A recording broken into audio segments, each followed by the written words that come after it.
이제 코로나 때문에 그 행동 반경이 많이 줄어드셨죠. 그 자의반, 타의반. 저도 그 목회의 그 바운더리가 많이 줄어든 느낌을 많이 받습니다. 그 학군단도 그 예전만큼 활동을 많이 할 수 없고, 또 YMC도 여러 가지 이제 제약이 있고, 이런저런 생각을 많이 하면서 또 섬겨야 되고 이러니까 아무래도 좀 위축감도 느껴지고, 그리고 성도님들 이렇게 뵈러 갈 때 뭐 신방하는 게 저의 주 업무인데, 신방을 이렇게 가는 것도 많이 이렇게 제약을 받기도 하고, 그러면서 이렇게 그 어느 날 세종시초소에 있는데 좀 위축된 감정이 이렇게 들어오면서 하나님께 그런 질문을 하게 되더라고요. 주님, 지금 뭐 하고 계시는 거죠?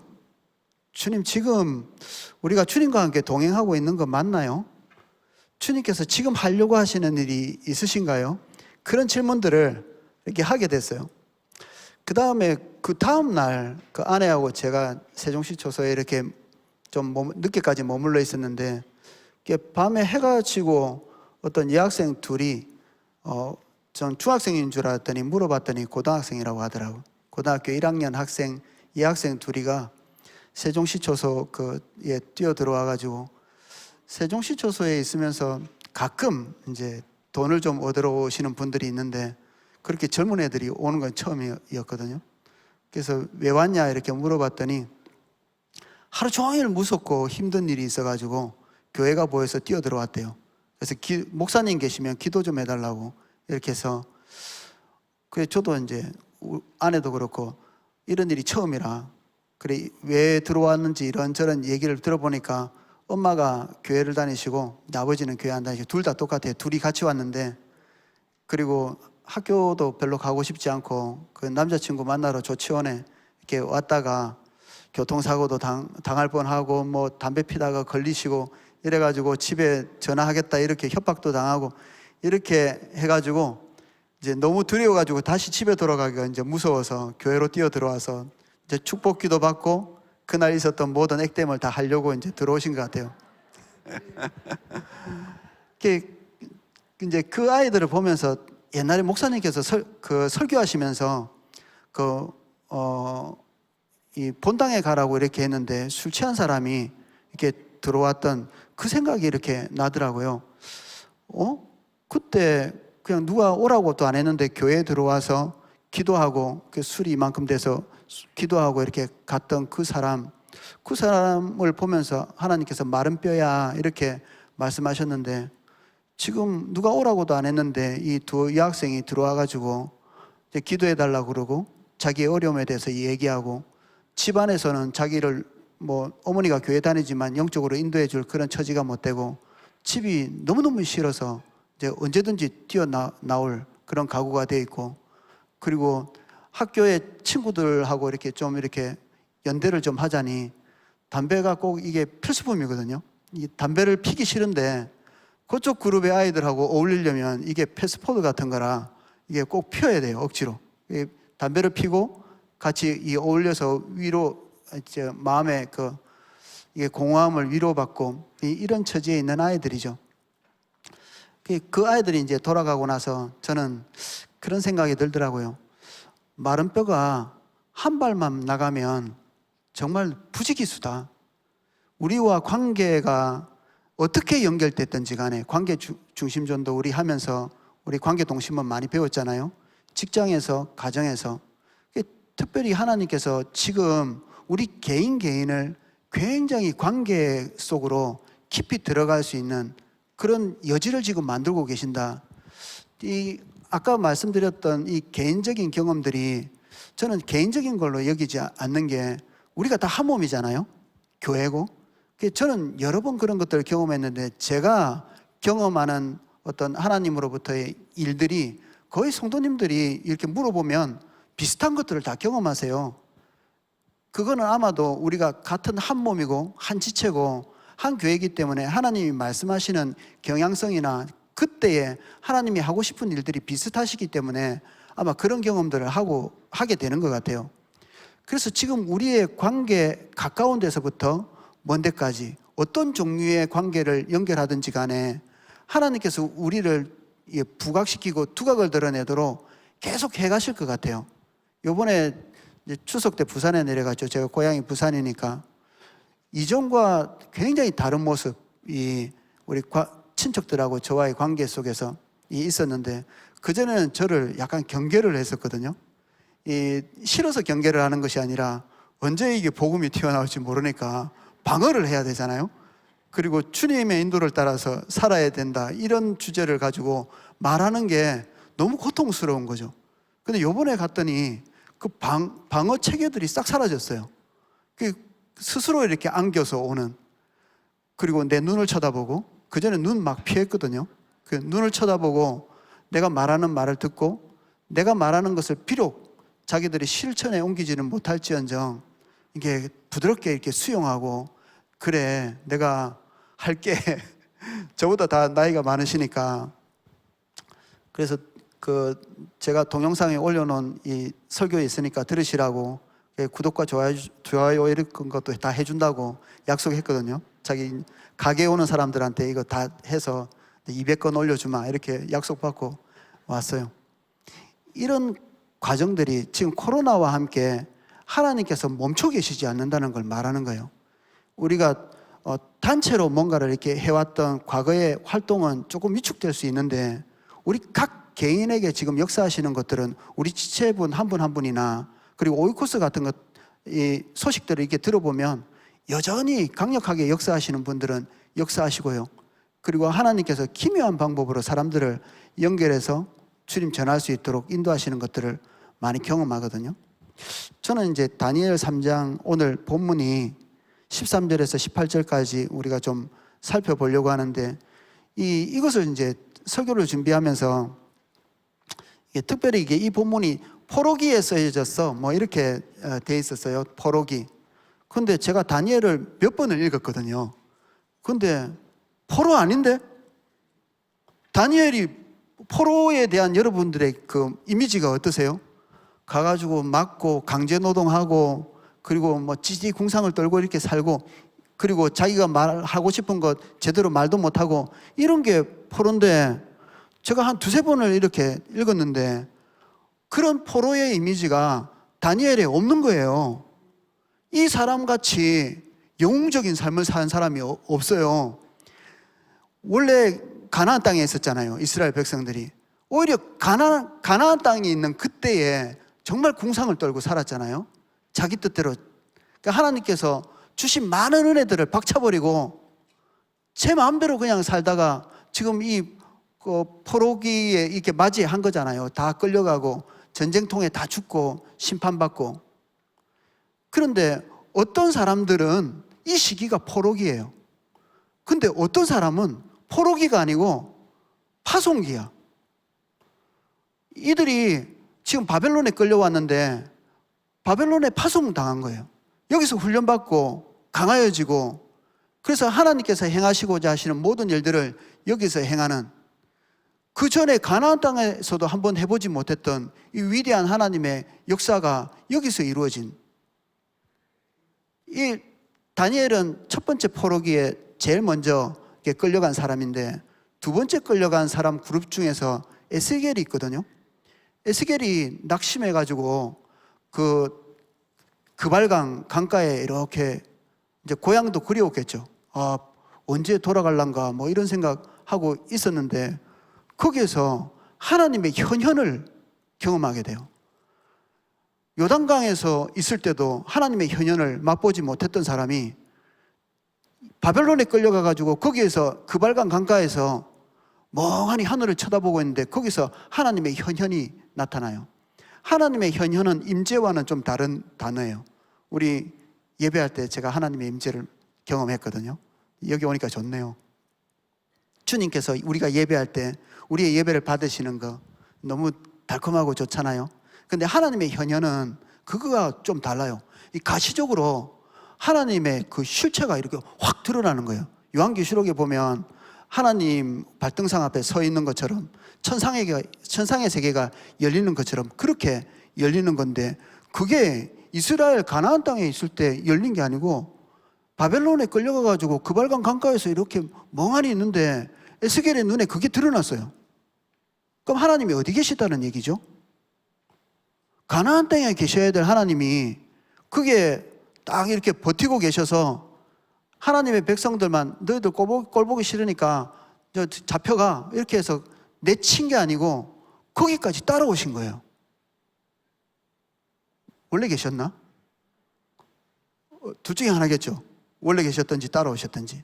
하나님의 백성이 거기에 있는데 거기 하나님 여전히 계신 거예요. 여기가 포로기라 70년 끝날 때까지는 하나님의 임재도 구경 못할 것 같았는데 70년이 되기도 전에 이미 그곳에서 하나님의 강력한 임재 그리고 하나님의 현현을 거기서 경험하고 있는 거죠. 이게 포로기인가요? 그 이름을 좀 바꿔야 될 것 같아요. 뭐 어떤 사람은 포로기고 어떤 사람은 파송기. 대단한 기간이죠. 이 기간이. 학자들이 그런 얘기도 하더라고요. 우리가 보고 있는 구약 성경책 이것이 거의 이 포로기에 정리가 됐대요. 이미 파편적으로 있었겠지만 또 예언서 같은 이 예언서들이 이제 구체적으로 드러난 거는 이 포로기니까 이 포로기에 완벽하게 정리가 싹 돼가지고 그리고 모세오경도 싹 정리가 돼가지고 우리가 보고 있는 그 구약 성경 전체가 이 포로기에 됐대요. 아유, 그래도 성전이 없는데 그게 완전한가요? 원래 성전은 뭐예요? 하나님과의 관계를 맺는 곳이잖아요. 예수님이 오셔가지고 성전에 대한 이야기를 새롭게 정리해 주셨거든요. 만민이 기도하는 집이야. 만민이 기도하는 집.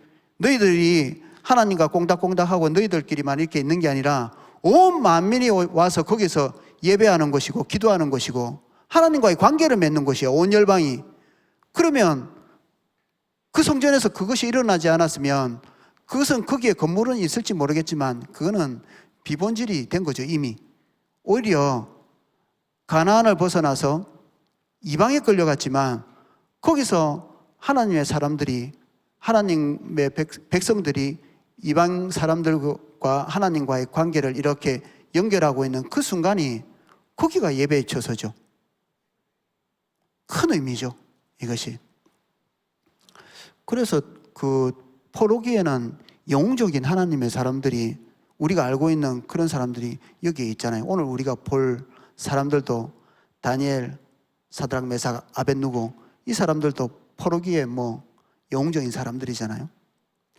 이제 우리가 지금 봐야 될 여기에 있는 분위기와 또 우리가 지금 현재를 살아가고 있는 우리의 정황과 엄청나게 다른가?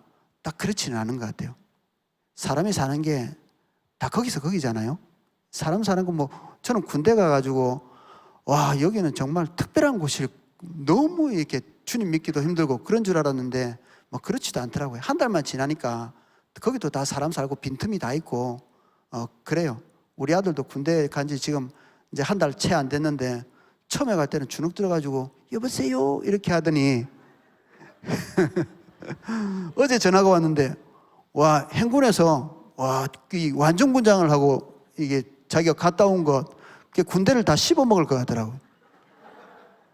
아빠 내가 이게 완전군장 해가지고 완주했어. 내가 중간에 그만두려고 했는데 끝까지 갔다 왔어. 와 그래 우리 아들 잘했다. 20km밖에 안 갔으면서 코로나 때문에 많이 이렇게 훈련이 축소되고 있는 것 같아요.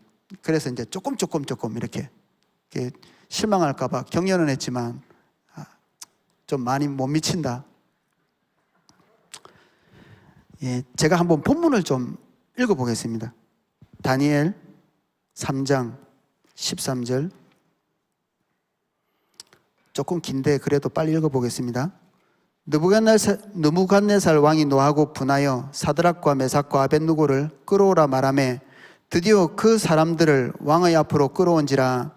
느부갓네살이 그들에게 물어 이르되 사드락 메삭 아벳느고야 너희가 내 신을 섬기지 아니하며 내가 세운 금신상에게 절하지 아니한다 하니 사실이냐. 이제라도 너희가 준비하였다가 나팔과 피리와 수금과 사명금과 양금과 생황과 및 모든 악기 소리를 들을 때 내가 만든 신상 앞에 엎드려 절하면 좋거니와 너희가 만일 절하지 아니하면 즉시 너희를 맹렬히 타는 풀무불 가운데 던져 넣을 것이니 능히 너희를 내 손에서 건져낼 신이 누구이겠느냐 하니 사드락과 메삭과 아벳느고가 왕에게 대답하여 이르되 느부갓네살이여 우리가 이 일에 대하여 왕에게 대답할 필요가 없나이다. 왕이여 우리가 섬기는 하나님이 계시다면 우리를 맹렬히 타는 풀무불 가운데에서 능히 건져내시겠고 왕의 손에서도 건져내시리라. 그렇게 하지 아니하실지라도 왕이여 우리가 왕의 신들을 섬기지도 아니하고 왕이 세우신 금신상에게 절하지도 아니할 줄 아옵소서. 아멘. 한 절씩 우리가 좀 내용을 살펴볼게요. 13절 느부갓네살 왕이 분하여 느부갓네살이 믿지 않는 역사가들도 제법 주목하는 왕입니다. 왜냐하면 우리가 함무라비 법전 이렇게 우리 잘 아시죠? 그 왕이 있었던 때가 그 원래 원조 바벨론입니다. 여기 나오는 느부갓네살은 그 뒤에 아수르가 생기고 또 분열되고 취합되고 이렇게 하면서 뒤에 세워진 신바벨론이라고 하는 그런 나라입니다. 신바벨론 중에서 가장 중흥했던 그리고 번성기에 있었던 그런 왕이기 때문에 느부갓네살은 믿지 않는 역사가들도 주목해 보거든요. 이 왕이 이제 분노가 이렇게 치밀어 오르는 거죠. 대단한 그 세계에서는 아마 초강대국, 그때는 이집트도 있었지만 양대 산맥이죠. 이집트와 바벨론 이 두 개가 뭐 강대국의 양대 산맥인데 이집트는 그때 사정이 별로 안 좋았어요. 그러니까 실질적으로 더 강력한 나라는 바벨론이었다고 볼 수 있죠. 그 나라를 이제 정복 전쟁을 펼쳐가지고 지금 이 사건은 이미 이제 이스라엘까지 자기 영역을 쭉 이렇게 하고 그 이집트하고도 전쟁을 이렇게 벌리는 이런 가운데 있고 또 이집트는 그래도 전쟁을 해도 한 번 패하고 그 뒤에 2차 때 이제는 승리하는데 그래도 강대국이니까 이제 만만치 않죠. 주변 정세가 언제 이제 들고 일어날지 모르는 아직 이제 확고한 것들은 없는 거죠. 뭐 세상에 확고한 게 있나요? 든든히 섰다 싶을 때 그때가 다 넘어질 때죠. 이 왕이 지금 하나의 민족도 아니에요. 그리고 종교도 하나가 아니고 이 바벨론이 좀 강력하게 이스라엘에게 있어서는 강력한 존재인 것 같지만 이스라엘이 볼 때는 자기들이 범접할 수 없는 강력한 힘인 것 같은데 이 바벨론의 입장에서는 하루하루 지탱해 나가는 게 만만치 않은 거예요. 그리고 느부갓네살의 입장에서도 통치자의 입장인데 이것들을 한 손에 확 쥐어가지고 좀 이렇게 다스리기 편하게 하고 싶은데 그러자고 그 뒤에 여러 가지 이제 제도들도 세우는데 무엇보다도 이제 중요한 게 정신적인 문제, 종교적인 문제인데 이제 그것을 이제 한번 통합해 보고자 하는데 이걸 이제 거부한 거죠. 그래서 끌어오라 얘기합니다. 사드락과 메삭과 아벳느고를 끌어오라. 3장 2절에 보면 총독, 수령, 행정관, 모사, 재무관, 재판관, 법률사 이런 사람들이 몽땅 다 모여가지고 이 금신상에 절합니다. 한 27m에서 한 30m 되는 그런 상을 세워놔요. 그러면 절하고 싶거든요. 여러분들 그 불상 같은 거 한 30m 되는 거 앞에 가가지고 이렇게 딱 서 있으면 돌덩어리인데 좀 위압감을 느낍니다. 크게 세우면 사람이 좀 그런 게 있어요. 이래 오늘도 이 천장이 높은데 이렇게 오니까 예배가 더 잘 드려지는 것 같아요. 세종시초소에 있으면 좀 답답하거든요. 어디 낮은 곳에 있으면 원래 사람이 이렇게 천장이 높고 이런 데 가면 신을 의식하는 일이 있대요. 공간적으로 좁은 데 들어가면 남욕을 잘 한대요. 그리고 넓은 곳에 가면 우주를 인식하는 그런 일이 있대요. 이 사람이 감정이 금방금방 이렇게 변하는 거죠. 금신상을 30m짜리 세워놓으면 보통 사람들은 가면 그냥 가만히 있어도 뭔가 빌고 싶은 충동이 일어나는 거죠. 아무것도 아닌데도. 그 앞에다가 이 사람들을 다 세워놨는데 이 사람들을 지금 읽어보십시오. 그 2절에 이런 그 계급 체계들 그리고 행정 체계들 이 자리마다 이 사람들을 다 배치시켜 놨다는 것은 나름대로 이 국가를 안정시키기 위해서 최선을 다하고 있는 거죠. 이제 마지막 이 어떤 쐐기를 박을 수 있는 것이 종교적인 걸로 통일하는 건데, 이런 것들에 지금 이게 제동이 지금 걸리고 있는 거죠.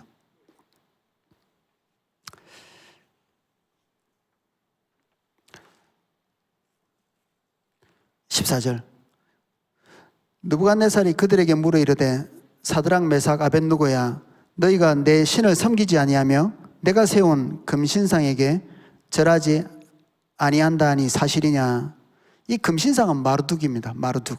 이 바벨론 사람들이 섬겼던 신이죠. 물의 신이라고 이렇게 하기도 하고, 또 이것도 풍요와 관련되어 있는 신이기도 하고 그렇습니다. 인간이 만든 종교는 그 염원의 집합체입니다. 염원의 집합체.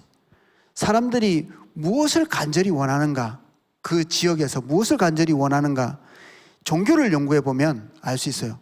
그리고 무슨 우상을 섬기든지 그 우상에게 부여되어 있는 의미가 무엇인지를 보면 그 사람들이 간절히 바라는 게 뭔지를 알 수 있거든요. 인간이 만들어낸 종교라는 것이 그렇습니다. 우리 백제의 미소 얘기 많이 하잖아요.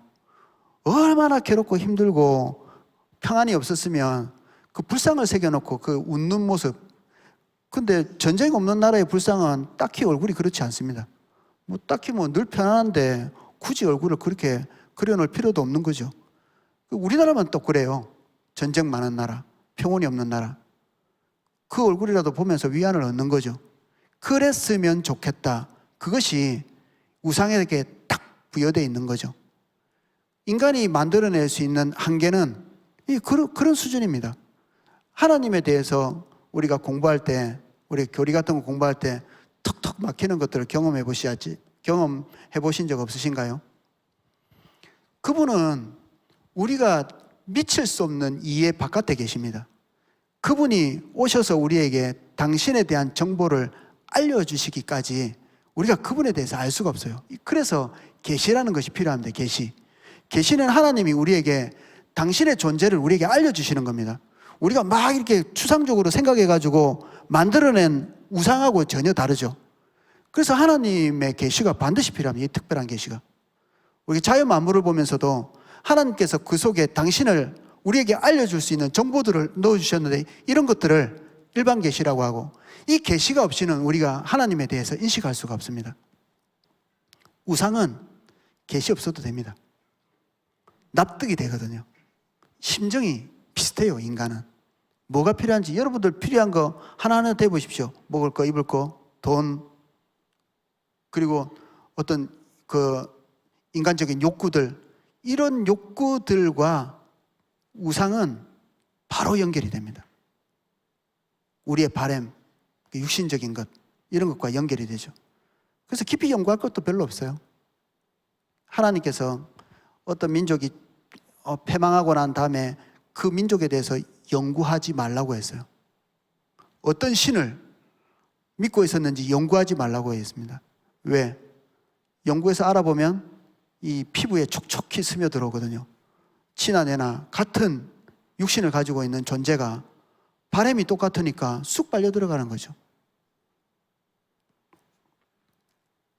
바알 아스타롯, 블레셋의 다곤, 오늘 우리가 보고 있는 이 마르둑, 다 그들의 염원의 집합체이죠. 그들이 지향하고 있는 바고, 그리고 거기에는 소기의 정치적인 목적까지 들어가 있죠. 사람들의 마음을 하나로 모아서 통치하기 편안하도록 만드는 이 정치 기술이죠. 마르둑은 그 당시에 그 바벨론에 있는 사람들이 공통적으로 믿고 신뢰하던 그런 우상이었거든요. 그런 걸 가지고 통합하는 것이 훨씬 쉽겠죠. 그래서 여기에 집중하고 있는 것이죠. 그 외에 정복한 사람들도 그들의 신을 섬길 수 없었어요. 그들이 마르둑에게 섬기면서 이 전체 제국을, 분열될 수 있는 제국들을 하나로 이렇게 모아가는 과정이죠. 그런 생각을 했던 거죠. 아마도 이 지금 아시리아에 비해서는 좀 관대한 편이었거든요. 이 바벨론이. 제 생각에는 그래요. 아시리아에서 굉장히 혹독하게 사람의 가죽을 벗길 정도로 이 나쁜 통치 방법을 계속 유지해 왔는데 지금 이 정신적인 부분을 통합하면서 아마 하나님의 역사가 나타나지 않았으면 이 바벨론도 똑같이 아수르와 같이 아주 혹독하게 사람들과 자기의 정복지를 그런 식으로 대했을 가능성이 있을 것 같아요. 국가적인 일체감, 공동체의식, 그리고 통일성을 공유할 수 있는 이런 도구가 되는 거죠. 이 우상을 숭배하는 것이. 이게 막 우리를 괴롭히기 위해서 이걸 만들어냈다기보다는 세상의 우상들이 그들이 가지고 있는 필요에 따라서 하다 보니 우리와 충돌이 있는 거죠. 우리를 딱 타겟을 놓고 괴롭히고 있는 것은 아닙니다. 우리 입장에서 볼 때는 우리가 당하고 있는 피해나 어떤 느낌적으로 우리를 타겟하고 있는 것 같지만 실제로 우리를 정확하게 타겟하고 있지는 않아요. 자기들 살기도 바쁘거든요.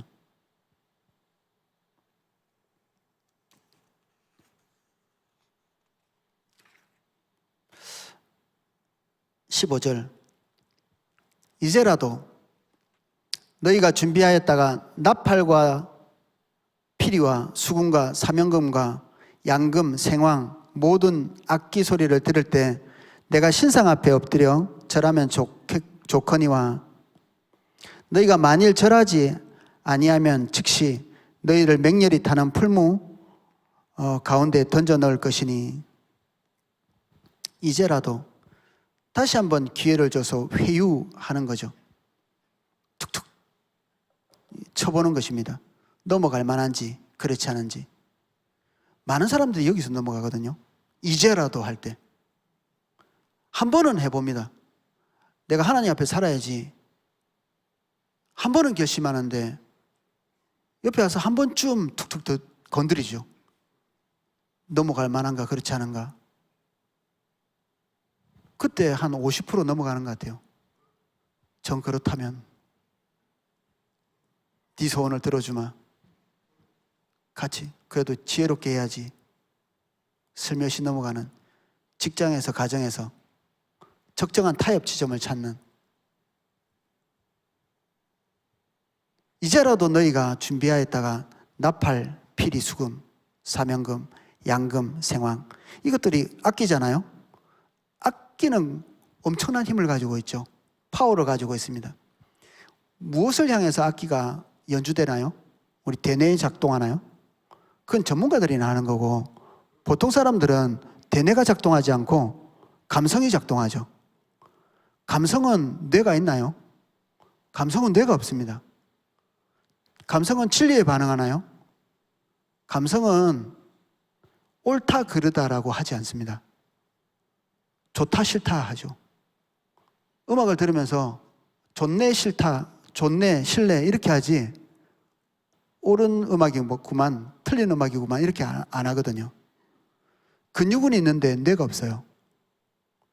힘과 파워가 있다는 것은 분명한데 그것이 옳은 방향이건 옳지 않은 방향이건 무조건 지지합니다. 후원하고. 우상숭배할 때 특별히 악기를 막 동원하죠. 이스라엘 안에서 우상숭배가 한창 극에 달할 때 자녀를 바치고 이랬거든요. 특히 장자 있나요? 조심해야 돼요. 장자들을 이렇게 불태워가지고 그러면 부모가 처음에는 탐욕에 의해서 그리고 우상에게 속아가지고 이렇게 재물을 이렇게 바친다 할지라도 거기서 자녀가 울부짖고 할 거 아니에요. 그러면 양심이 작동하겠죠. 죄책감을 느끼고 잘못했구나 이렇게 생각하겠죠. 근데 이 양심을 무디게 만들어주는 게 음악이에요. 북을 치고 피리를 불고 생황을 여기에 연주하고 이렇게 하면서 사람들의 감성을 마비시켜 놓는 거죠. 옳고 그르고 이런 것 없이. 음악만 그런 게 아니라 여론 같은 거.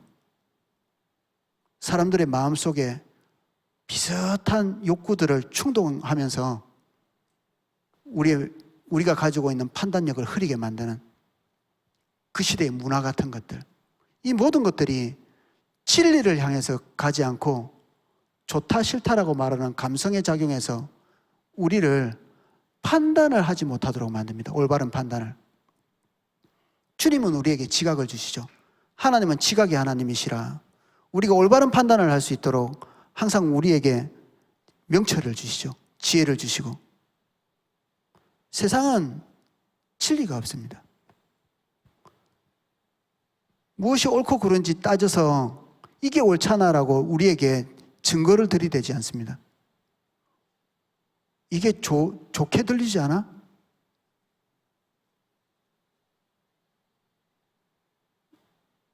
이거 어때? 매력 있지 않아? 뭐 이런 식이죠. 그것을 만들어내는 것, 이게 우리의 감성에 작동하는 여러 가지 것들이죠.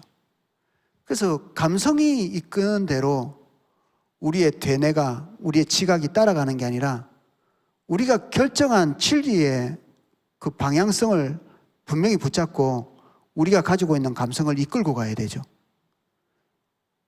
그래서 내 영혼아 하나님을 찬양하라. 찬양할 준비가 안 돼 있어도 우리가 진리의 선포를 가지고 찬양하도록 명령하는 거죠. 따라오도록. 그래서 예배할 분위기가 아니다, 뭐 예배할 기분이 아니다, 그런 거는 아닌 거죠. 걔는 진리가 아니에요. 여기서 느끼는 것들은 진리가 아닙니다. 얘가 좋게 느낄 수도 있고 나쁘게 느낄 수도 있지만 이것들이 중요한 것이 아니죠. 그래서 우리 사형리 볼 때 제일 먼저 믿음, 사실이 제일 먼저죠. 사실이. 그 다음에 믿음이고 제일 나중에가 뭐예요? 감정이죠. 객차예요. 있으나 없으나, 있으면 좋고 없어도 그뿐이고 그냥 따라오는 것입니다. 근데 세상은 정반대예요. 느낌이 중요하죠. 청년들과 같이 있을 때 특히 이 느낌대로 사는 것, 빌 받는 대로 사는 것, 이것과 전쟁입니다. 정말. 제일 머리가 좋을 때인데 그 머리 쓰지 않고 빌대로 하나님의 말씀 읽지 않고 자기 기분대로 그냥 결정하는 것, 올바르지 않죠. 내가 신상 앞에 엎드려서 절하면 이게 느부갓네살이 요구하는 거죠. 내가 지금 이러한 필요가 있는데 네가 나에게 와서 굴복해서 내가 가려고 하는 방향에 같이 동조해줘, 협조해줘, 부탁해.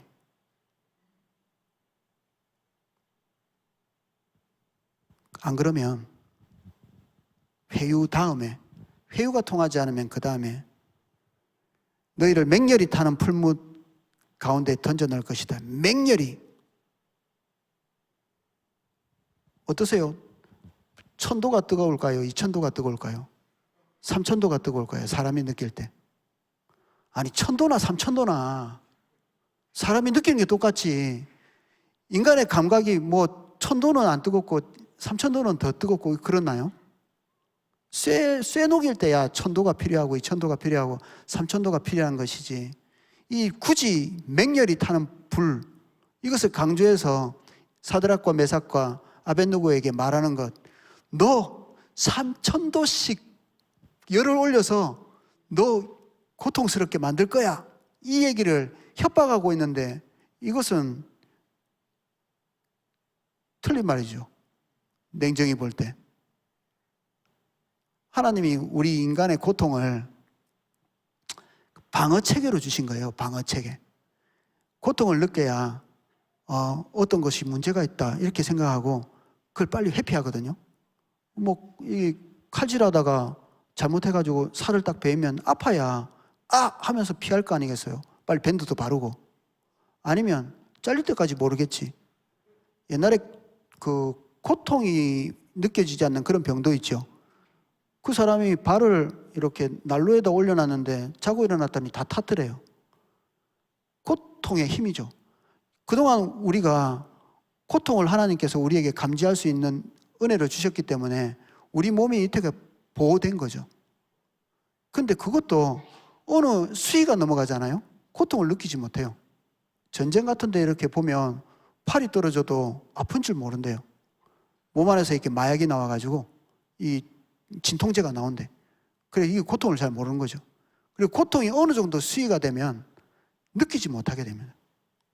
짐승들도 되게 불쌍하죠. 그 사자가 양들 잡아먹을 때. 근데 한순간이래요. 이 고통이 어떤 시점을 지나고 나면 끝이에요. 그냥 그걸로.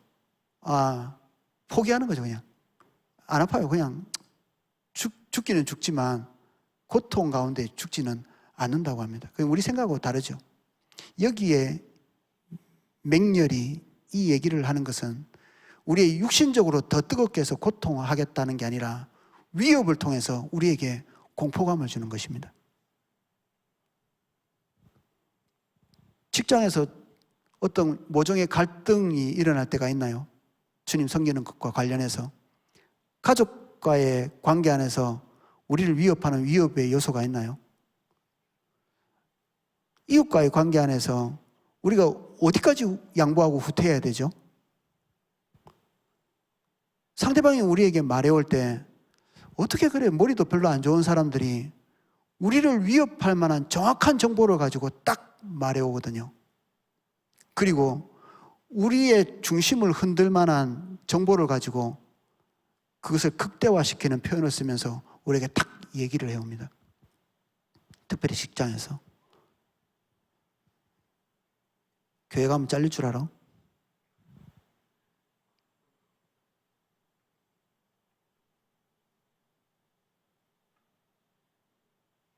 위협. 저는 직장생활 한 10년 했는데 잘릴 거 걱정을 한 번도 안 해본 것 같아요. 잘리면 하나님의 인도가 있으려나? 월급을 조금 받아서 그런 것 같아요. 우리 그리스도인들이 담대하려면 월급을 좀 조금씩 받는 게 좋을 것 같아요. 너무 거기에 내 생애를 다 걸고 있으니까 소명으로서가 아니라 그 수입을 유지하느라고 급급해서 소명을 감당하기 어려운 것 같아요. 우리가 직장을 선택할 때 제일 중요한 요소가 뭐죠? 당연히 소명이죠, 소명.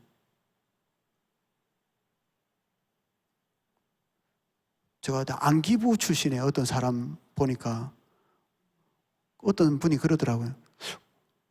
안기부는 월급을 많이 줍니까? 이렇게 물어보더라고요, 이렇게. 그 사람이 화를 내더라고. 아니, 국가를 사랑하는 마음으로 이게 들어와야지. 뭐 그딴 소리를 하고 있냐고. 화면에서 옳은 말이죠.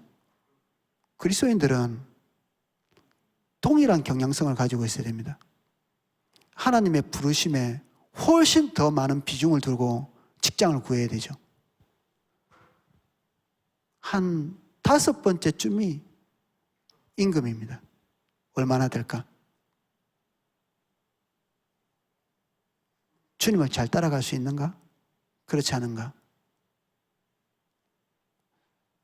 오늘 직장 안에서 누군가가 내 마음을 흔들고 있다. 그러면 집에 가셔서 다시 한번 생각해 보십시오. 거기가 아닐 수도 있습니다. 그래도 직장은 가야 되지 않겠나? 교회는 안 가도. 교회 안 가는 건 괜찮은데 주님도 피하고 있지 않을까요? 출석의 문제가 아니라 주님을 별로 이렇게 중요하게 생각하지 않고 있는 거. 한 번만 절하면 되잖아요. 2번은 안 시킬 거거든요.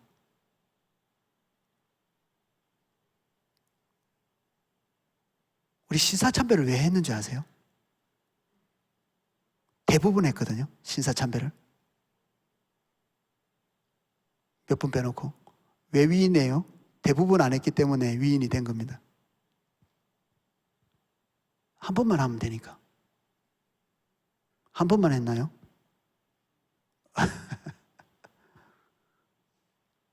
일제가 끝날 때까지.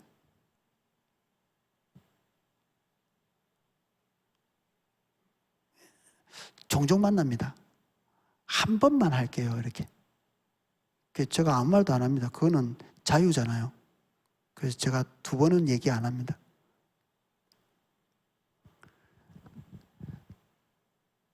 지혜는 우리를 주님께로 인도하지 타협으로 인도하지는 않습니다. 그러니까 지혜라고 말하지 마십시오.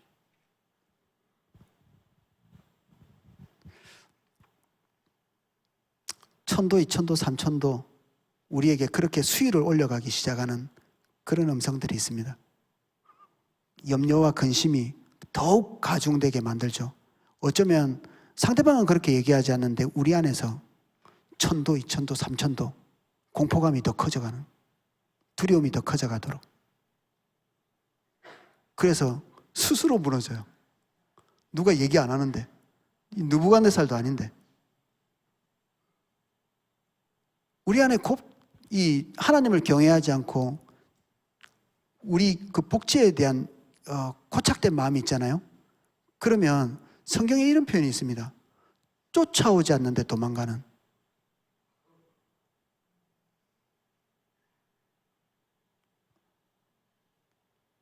누군가 위협하지 않는데도 위협당하는, 스스로.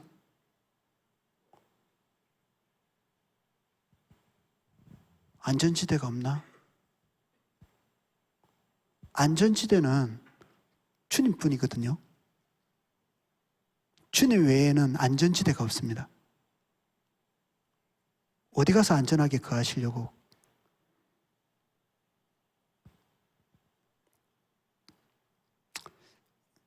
인간은 두려움과 탐욕에 의해서 조종당하기 쉬운 존재들입니다. 특히 감성을 통해서 진리를 우회하게 되어 있습니다. 두려움, 공포. 조심해야 될 건 감성입니다. 우리의 마음이 느끼고 있는 바. 예전에 제가 20대 때 다이하드 3라는 영화가 있었습니다. 추억에 막 떠올리는 분들 계시죠? 거기 그 테러범들이 은행을 털어요. 은행을. 근데 음악이 뭐가 나오느냐 하면 요번에 찾아봤네. 그 음악이 지금까지 기억이 나가지고 어떤 남북 전쟁할 때 군가로 쓰였던 음악, 굉장히 막 씩씩하겠죠. 박력 있고. 그런 음악이 테러범이 금고를 터는데 음악이 쫙 흘러나와요. 그래서 제가 그때 받은 느낌이, 와, 은행 터는 거 되게 멋있네. 그때 교회 다녔는데, 와, 은행을 털려면 저렇게 해야 되겠다. 진리가 아닌데도 불구하고 그 도둑질이 멋있게 보이도록 이 감성이 이렇게 작동을 해요. 이렇게. 뇌가 감성을 작동하는 게 아니라 감성이 뇌를 영향을 미쳐가지고 틀린 거를 옳다고 이렇게 생각하도록 만드는 거죠. 그래, 염려, 근심, 두려움, 그리고 우리의 감성을 조종하는 여러 가지 것들이 무엇인지 우리가 냉혹함으로 이렇게 바라봐야 됩니다. 그래서 따뜻함, 인간미, 휴머니즘 같은 거 있죠. 인간이 인간 편 들면 사람들이 좋아할까요? 싫어할까요? 사단이 항상 휴머니즘입니다. 휴머니즘. 하나님이 너희한테 줘야 될 것을 제대로 주지 않았어. 이게 사단의 첫 번째 유혹이었어요. 그런데 그게 똑같아요.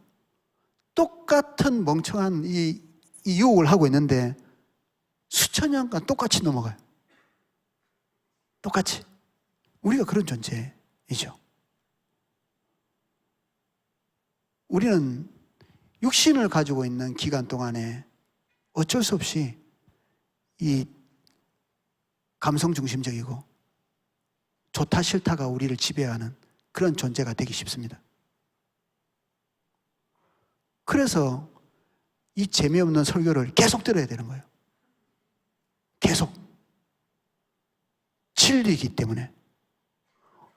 감성이 이 진리에 무릎 꿇을 때까지 계속해서 진리를 볼 때 희열이 느껴질 만큼 더 이상의 것이 없군. 더할 나위 없군. 꿀이군. 꿀송이군. 이런 감성이 그렇게 느낄 때 이 제대로 작동하는 것입니다. 하나님의 일을 할 때, 야, 이게 내 양식인데? 예수님처럼. 예수님의 감성은 완벽해져. 즐거워하고 기뻐하고 슬퍼하고 살아있지만 진리에만 그렇게 했죠. 진리에만. 올바로 작동하는.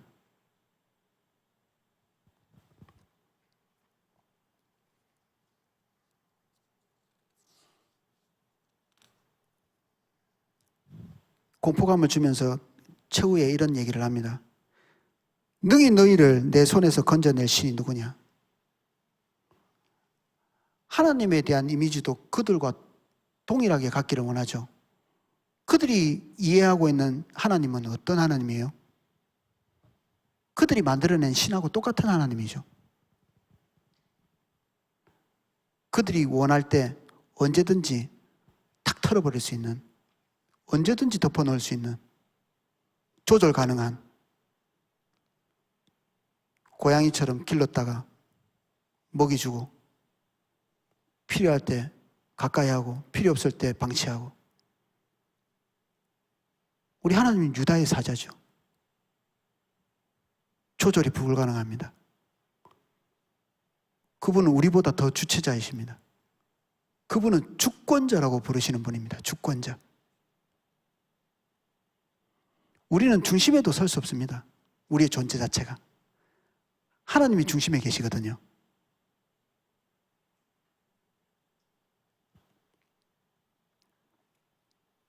(16절) 사드락과 메삭과 아벳느고가 왕에게 대답하여 이르되 느부갓네살이여. 삐졌는지 왕이라는 말도 안 합니다. 느부갓네살. 이름을 부르네요. 타자화시키는 걸 느끼시나요? 타자화. 우리는 믿지 않는 사람들과 같이 협력할 수 있죠. 같이 일할 수 있습니다. 자동차 만드시는 분은 믿지 않는 사람과 같이 자동차 만들 수 있습니다. 어이 수고했어. 이렇게 점심 먹을 때 같이 먹으러 갈까? 밥 같이 먹고. 야근할까? 그래 해야지 뭐. 야근 같이 하고. 월급 올랐어? 올랐어. 좋아. 그런 얘기 할 수 있습니다. 어떨 때 하나 될 수 없나요?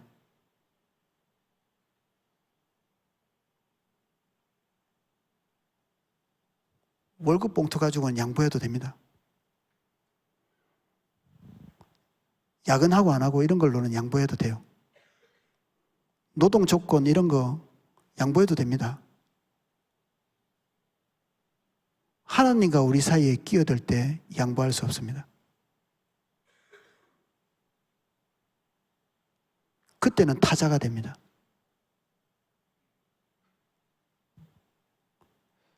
믿지 않는 자와 멍해를 같이 하지 말라 말했죠. 직장에서 멍해를 같이 하고 계시는 많은 분들, 그렇게 해야죠. 우리가 그들과 함께 세상을 섬기는 거잖아요. 그들과 함께 일하고 협력하고 협동하면서 협동의 기쁨도 느끼죠. 그들과 함께. 그러나 이 순간에 그동안 이렇게 해왔던 사드락 메삭과 아벳느고, 느부갓네살과 함께 많은 사람들에게 복되게 할 수 있는 국가로 만들기 위해서 같이 협력하고 있었죠. 열심히 일했을 거고, 열심히 공부했고, 하나님 주신 능력이 있었고, 지금까지 아무 문제 없이 그들이 가지고 있는 탁월함을 가지고 그들이 일을 해왔습니다. 당연히 왕으로서 공경했겠죠. 근데 지금 이 순간 느부갓네살은 더 이상 사드락과 메삭과 아벳느고의 왕이 아닙니다. 누가 왕입니까? 야훼, 여호와 하나님, 그분이 왕이시죠.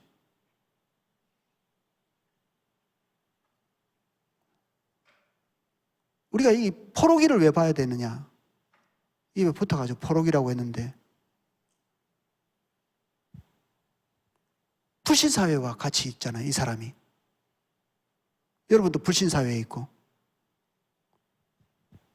저도 불신사회하고 이게 접촉면을 좀 넓히려고 애를 쓰는데 여러분들보다는 현저히 작죠. 여러분들은 완전히 불신사회와 거의 접촉면을 넓게 대고 있잖아요.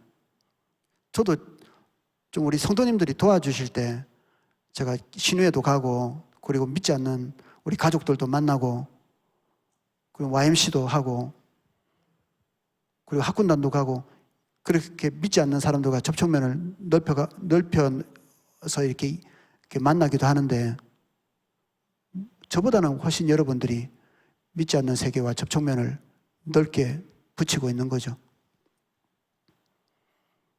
협력의 그 경계선, 그것이 바로 이 사람들이 지금 직면하고 있는 이 지점입니다. 어디까지 협력할 수 있는가?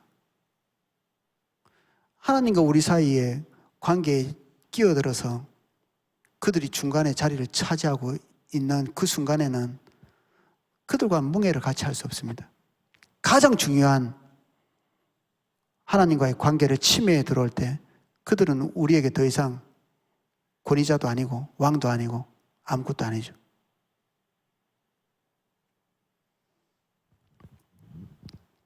대답이 이래야 됩니다. 이 대답을 잘 들어보십시오.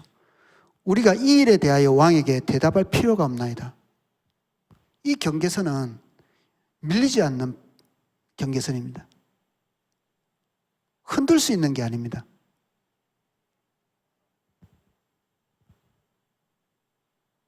여기서는 그냥 죽는 거죠. 타협의 여지가 없는 선. 여러분은 어디까지 가면 타협을 하십니까? 여러분들이 그어놓은 선은 어디까지입니까? 쭉.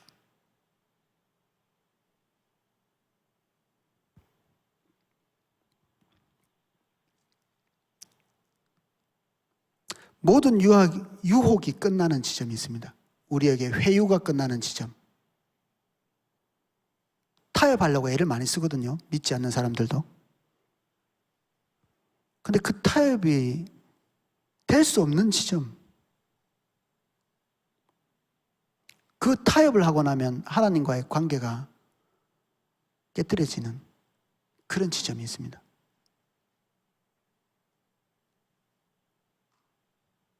거기까지 후퇴하면 우리는 그 다음에 어디로 가야 됩니까? 그때는 더 이상 우리는 파송이 아니라 진짜 포로가 되는 거죠. 진짜 포로가 됩니다. 진짜 끌려온 자고 자유를 빼앗긴 자고 하나님의 통치를 잃어버린 자고 육신은 살아있으되 영적으로는 주님과 동행할 수 없는 그런 존재가 되죠.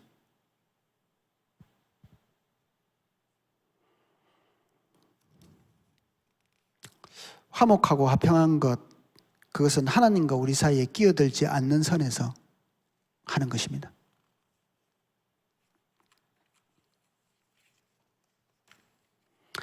17절 왕이여 우리가 섬기는 하나님이 계시다면 우리를 맹렬히 타는 풀무불 가운데서 능히 건져내시겠고 왕의 손에서도 건져내시리다.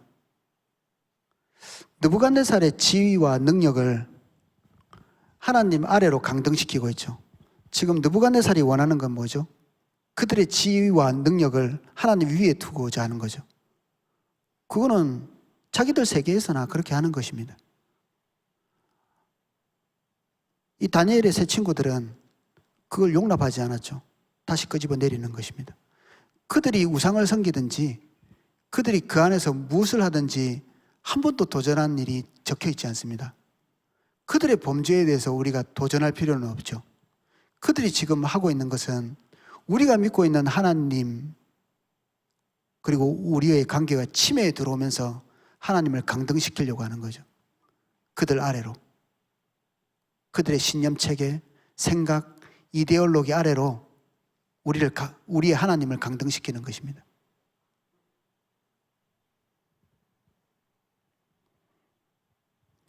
우리가 어려움을 당하다 보면 하나님이 이렇게 작게 느껴집니다. 자꾸만. 작게. 그분의 능력도 작게 느껴지고 우리가 위축되면 주님도 위축될 줄로 알죠. 느낌상 그렇습니다. 코로나에서 우리가 많이 위축되어 있는데 하나님도 위축되셨나요? 어림도 없는 소리죠.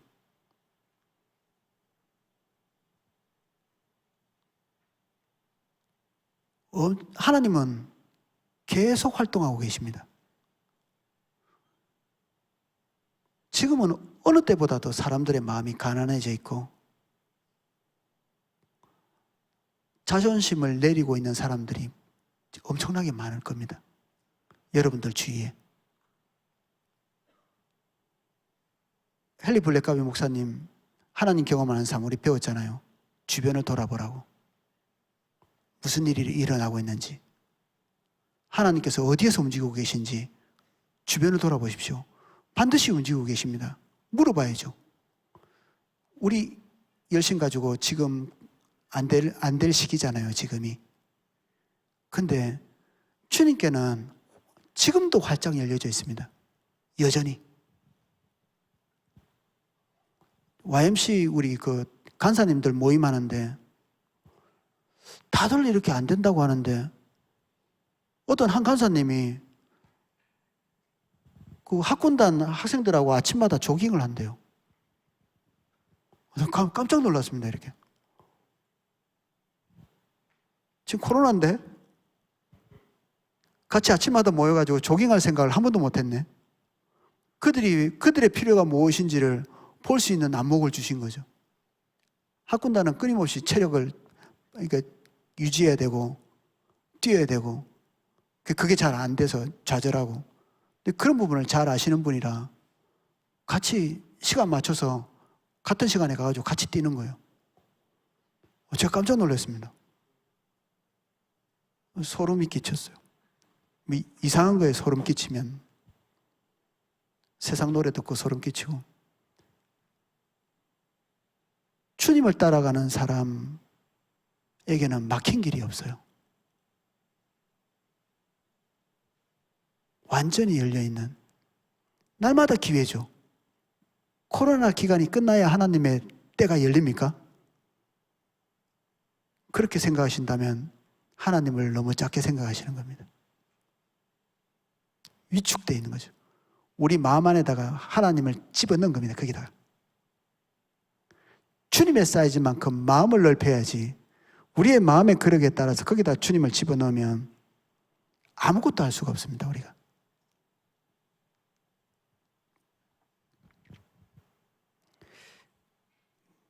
계시다면, 이 단어가 마음에 안 들어서 계속 쳐다보고 있었습니다, 제가. 계시면 계시는 것이, 계시다면은 뭐야? 이 믿음의 사람들이. 하나님이 계시다면입니까? 계시는 거지. 계시다면은 그들의 관점이죠. 그들의 관점을 모르는 바가 아닙니다. 사드락, 메삭, 아벳느고가 그들이 무엇을 생각하고 있는지, 어떤 관점을 가지고 있는지 순진하지 않습니다. 바보가 아니에요. 다 알고 있어요. 그들이 왜 이런 걸 요구하는지, 왜 이런 무리한 것들을 지금 하고 있는지, 그들 안에 있는 불안함, 두려움, 위기감, 결집해야 될 필요를 느끼는 그런 공허함들.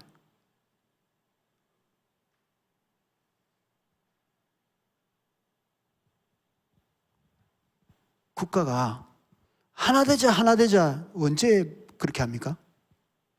불안한 일이 있을 때, 두려운 일이 있을 때, 공포감이 몰려올 때 일치단결하려고 애를 쓰잖아요. 세상 나라가 그렇습니다. 우리는 원래 한 몸입니다. 원래 한 몸. 원래 한 몸. 하나되라고 말하지 않고요, 하나됨을 지키라고 얘기했어요. 우리 몸이에요, 몸. 노력 안 해도 몸입니다, 그냥. 옆에 사람이 없으면 존재가 어려운. 우리가 지금 그 주일마다 선포되고 있는 메시지들 반복해서 들으면서 세상에 있는 사람들이 어떤 사고를 가지고 있는지 파악할 필요가 있죠. 왜 그런 행동을 하는지, 어떤 가치에서 얘기하고 있는지 계속해서 반복해서 듣고 있잖아요. 이게 지금 우리가 들어야 될 이 어떤 지식이 아니고, 교회는 학교라기보다는, 학교는 배우고 끝나잖아요. 배우고 시험 치고 잊어버리죠. 시험 치고 나면 아무것도 모르는 그런 곳이 아니고 군대 같은 데입니다. 군대. 계속 반복해서 숙달되어 가지고 어떤 시기가 위기의 상황이 올 때 자동 반사적으로 그렇게 하는, 이게 훈련이죠. 그래서 옛날에 그 무장공비 왔을 때 그 특전사가 이렇게 산에 이렇게 헬기에 떨어뜨려 가지고 이제 포위 작전을 이렇게 하는데, 그 공포감을 주기 위해서 무장공비가 이렇게 그 제일 처음 내리는 특전사 머리에다가 총을 쐈어요. 총에 이게 머리가 관통했죠. 그런데 놀랍게도 머리에 총알이 관통되는 순간 총알을 6발을 쐈어요. 이게 지금 맞는 순간에. 계속된 훈련이 그냥 그런 순간에도 총알을 발사하도록 이렇게 그냥 몸이 그렇게 작동되는 거죠. 우리가 지금 우리의 진리에 대해서 반복해서 이렇게 계속해서 듣고 숙지하고 그리고 훈련하면서 우리가 어떤 상황이 닥치더라도 그런 것들을 분별하고 솎아낼 수 있는 우리의 감성이 그들이 요구하는 그런 정보에 따라서 흘러가지 않도록 딱 붙드는 그런 것들을 훈련하는 겁니다. 교회에서. 왜? 지금 이 자리에서 필요한 게 아니라 지금 저 밖에 나갔을 때 필요한 거니까. 직장에서, 이웃과의 관계 안에서, 그리고 친족들과의 관계 안에서 제일 어려운 게 어디예요? 친족이죠. 피로는 맺어졌지만 영적으로 맺어지지 않았다면 가장 힘든 사람들이죠. 무한한 인내심이 필요한. 직장은 예의가 있는데 친족은 예의도 없죠. 그럼 막 들어오죠, 그냥.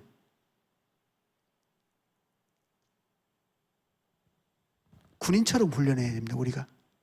계속 반복해서 듣고.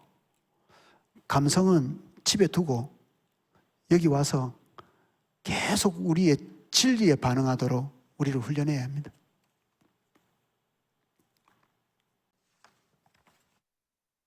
(18절)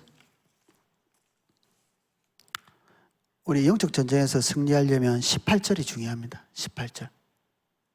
아까 한준희 목사님이 설교하실 때도 거의 맥락이 비슷한 걸 보고 성령께서 하시나 보다 그런 생각을 했습니다. 그렇게 아니하실지라도 왕이여 우리가 왕의 신들을 삼키지도 아니하고 왕이 세우신 금신상에게 절하지 아니할 줄도 아옵소서. 우리는 히브리서 11장에서 믿음의 결정을 하고 하나님 앞에서 우리가 순종하기로 결정하고 동행하기로 결정할 때 때로는 전쟁에서의 승리, 히브리서 11장에 나오는 내용입니다. 전쟁에서의 승리, 의를 이루는 것, 약속의 성취, 사자의 입을 막는 것, 연상이 되시죠? 누군지.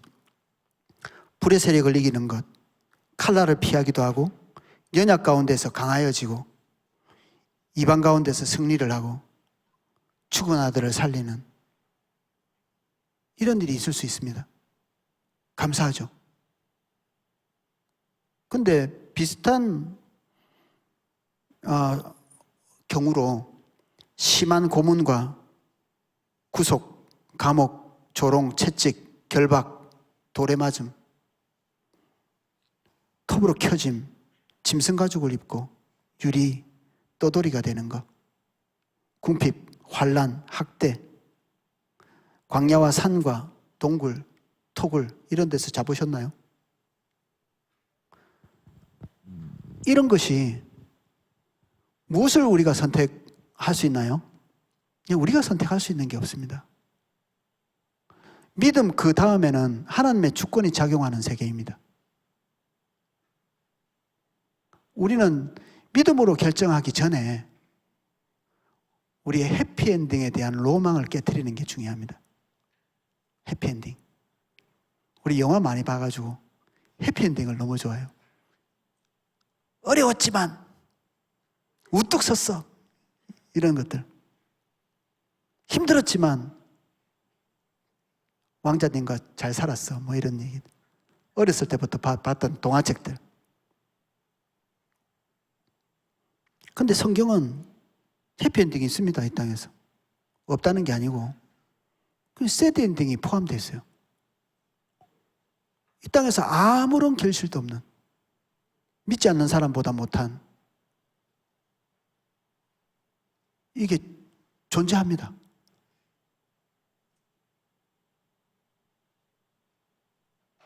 우리가 기대할 수 있는 것은 뭐죠? 우리의 끝. 글로리어스한 거죠. 영광스러운 엔딩. 하나님께서 우리에게 주시고자 하는 것은 영광입니다. 영광. 하나님의 일에 동참하는, 주님의 영광에 동참하고 십자가에 동참하는, 그 우리를 초청하시는 데가 거기죠. 해피엔딩으로 우리를 이끌어 가시지 않습니다. 고진감래 같은 거짓말에 속으시면 안 됩니다. 끊임없이 쓴 것만 계속되다가 끝날 수도 있죠. 쓴 것이 끝나지 않는데도 그 안에서 하나님께 주시는 평온의 그 기적들이 있습니다. 끝나야 평온이 있는 것이 아니라 여전히 계속해서 지속되고 있는데 계속 우리에게 그 안에 있는 평온이 우리에게 작동할 수 있죠. 요번에 우리 가족 모임을 좀 희한하게 했어요. 두 그룹으로 모여서 했는데 한 그룹은 예수님을 갓 믿은 거의 불신자에 가까운 그런 그룹과, 그래도 주님 따라서 오랫동안 갔던 이게 성숙한 그룹, 이 두 그룹으로 나눠서, 이 성숙한 그룹에서는 그 선교사님이 나왔어요. 그래서 2월 달에 선교사님으로 이제 파송됩니다. 항공 선교사로 파송되어 파푸아뉴기니로 가는, 우리 가족 안에 그런 일이 있어서 얼마나 좋은지 모르겠어요. 그래서 우리 파송의 노래 같이 부르면서 파송식을 했죠. 너의 가는 길에 주의 축복이 있으리. 아이고 그거 가면 힘들겠지. 아예 싹을 잘라버려요. 그 사촌 누님이 그렇게 못하도록 축복하고 기도하고. 우리 아들이 군대 가는데도 그래 마지막으로 예배 드리자 하고 이제 그 부대 근처에 펜션을 잡았고 하루 같이 예배했는데 하나님께서 이 파송의 노래를 부르게 하셨어요.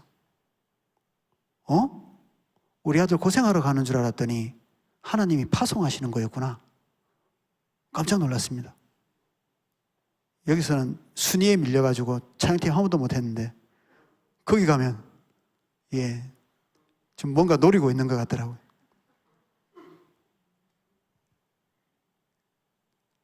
우리가 이 안에서는 별로 두각을 드러내지 못하잖아요. 서로. 지금 하나님께서는 우리 각자에게 소명을 계속해서 부어주고 계십니다. 제가 별로 안 강한 분 같은데 그런 분을 가까이 가서 이렇게 들어보면 깜짝 놀랄 만한 일들이 있어요. 뭐 엄청난 기적이 일어나고 이런 건 아닌데 분명히 알겠더라고요. 성령께서 하시지 않으면 저런 거 안 일어나는데, 저런 상황에서 기쁨이 일어나진 않는데, 성령께서 하시지 않으면 저런 상황에서 희열을 느끼고 이렇게 하지 않는데, 언제 이거 때려치우나 이렇게 하지, 그 힘든 섬김 하면서 희열과 기쁨을 느끼지 않을 텐데, 그런 것들을 고백하는 분들이 딱히 우리 중에 탁월하고 그렇지도 않아요. 아주 평범하신 분, 그런 분들에게서 이런 것들이 나타나면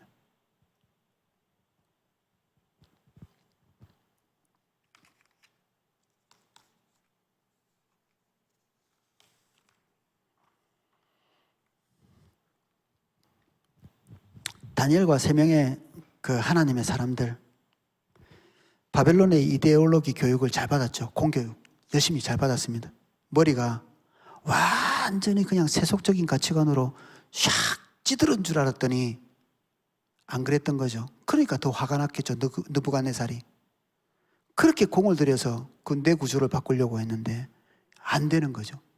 완전히 바벨론의 사람을 만들기 위해서 3년 동안 먹이고 입히고 합숙까지 시켜가지고 했는데, 하나님의 율법이 그 당시에 바벨론에 있었던 사람들에게 더 큰 목마름으로 그들에게 다가왔어요.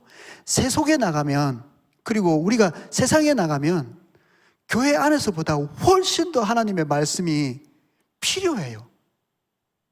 성전도 없어졌잖아. 뭐가 자기를 인도하겠어요?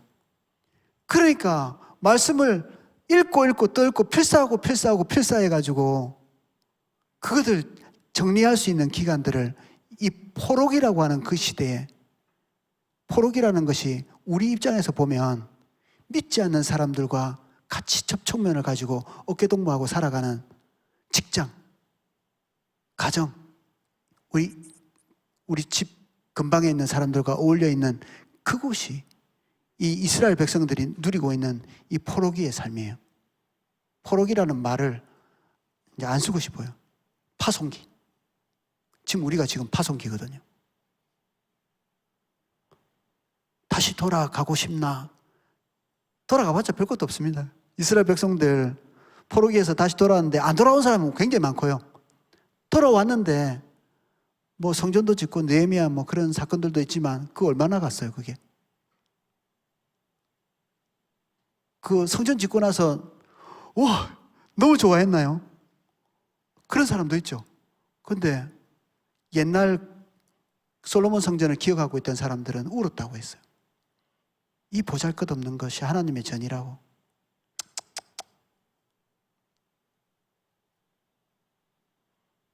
하나님께서 구상하고 있는 교회, 하나님의 나라, 하나님의 백성은 이스라엘 백성들이 생각하고 있던 이 좁은 영역의 그런 소극적인 그런 사이즈가 아니었습니다.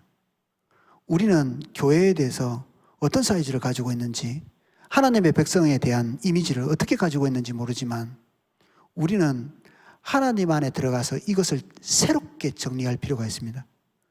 주님, 코로나 때문에 우리 교회가 망하게 생겼네요. 교회 망하게 할 일을 하나님께서 하십니까? 그런 일은 하나님 안 하십니다, 원래.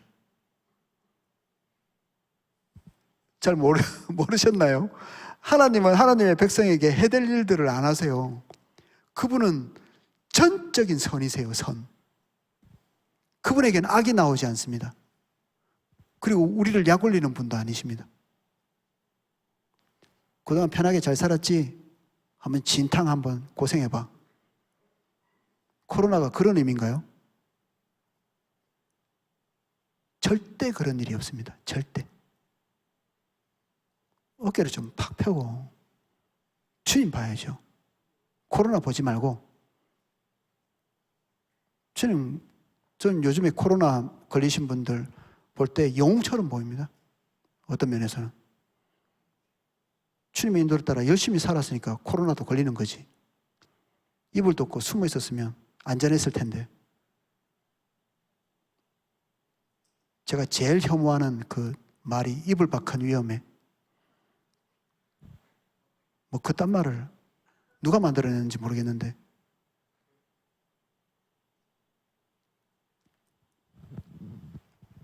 바벨론의 이름으로 살고 이름 좀 뜯어고치지 마세요. 이름 좀.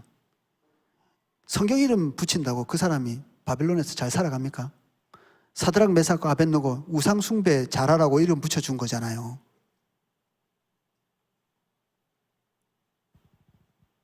이 이름 떡 달고 하나님의 사람으로 살았어요. 이름 바꾸면 뭐가 잘 될 줄 알고 뭐. 세례 받으면 세례명 주고.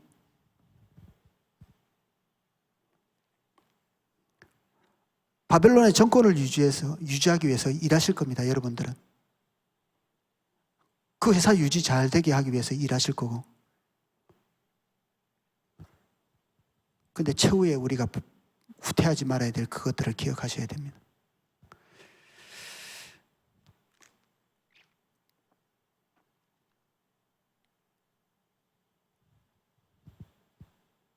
준비해온 건 다 했는데 너무 빨리 끝났나? 기도하겠습니다. 주님,